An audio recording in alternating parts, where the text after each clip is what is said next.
In this video, we'll go over these three problems. Find the x and y-intercept of the following functions. First, I want to talk about what is a quadratic function. If you have a function f of x in the form of ax squared plus bx plus c, then it is a quadratic function.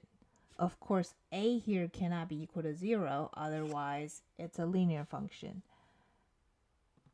Finding the x and y intercepts of a quadratic function is very similar to finding the x and y intercept of a linear function, which is to find the x-intercepts, you make y equal to 0, and to find the y-intercept, you make x equal to 0. Let's look at problem A here.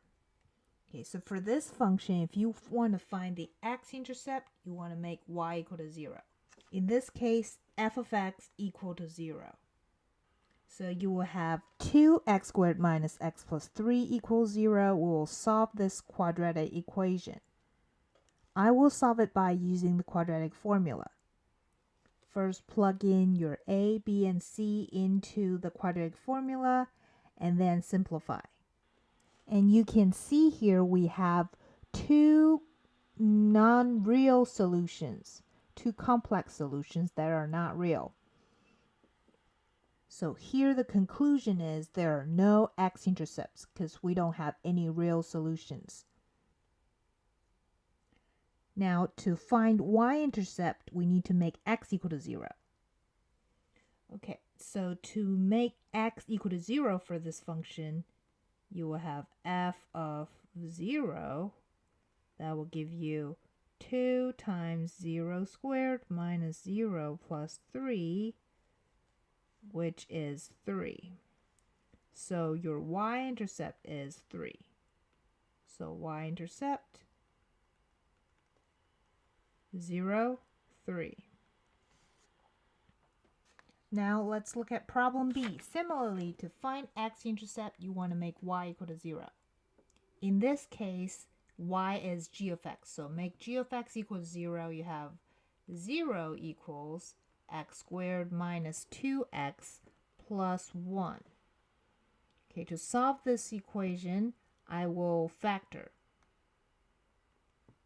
So factor the right side. You will have x minus 1 squared. So you will have x minus 1 equals 0, x equals 1. So here you have one x-intercept, which is 1, 0. Now let's find the y-intercept.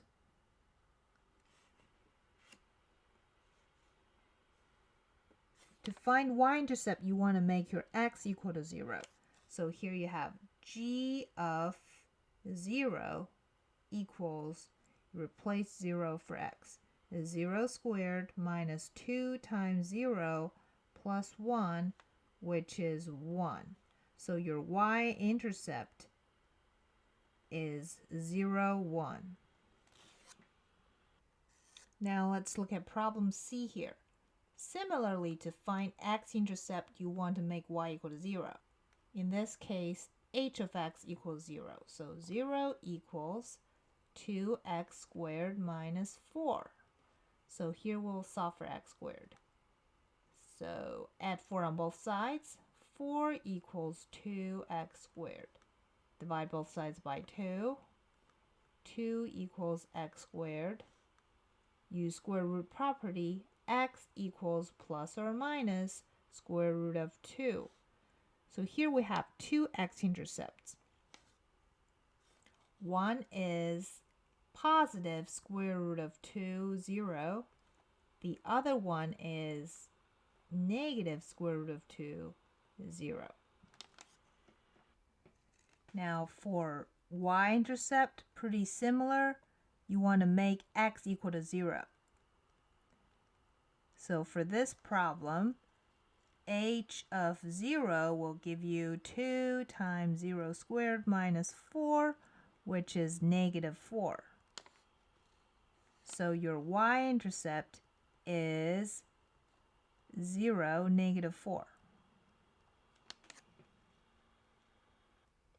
And if you look at problem A, this quadratic function has no x-intercept. For B, there's one x-intercept, and for C, there are two x-intercepts. So those are the only three possible cases for x-intercept for a quadratic function. Either no x-intercept, or one x-intercept, or two x-intercepts. The graph of a quadratic function is a parabola. When there are no x-intercept, it kind of looks something like this. Your graph won't cross the x-axis at all. And when it has one x-intercept, it looks something like this, where the lowest point or the highest point, we'll call it vertex, will intersect x-axis at one point. When you have two x-intercepts, your graph will look something like this, where your graph will intersect the x-axis at 2 points.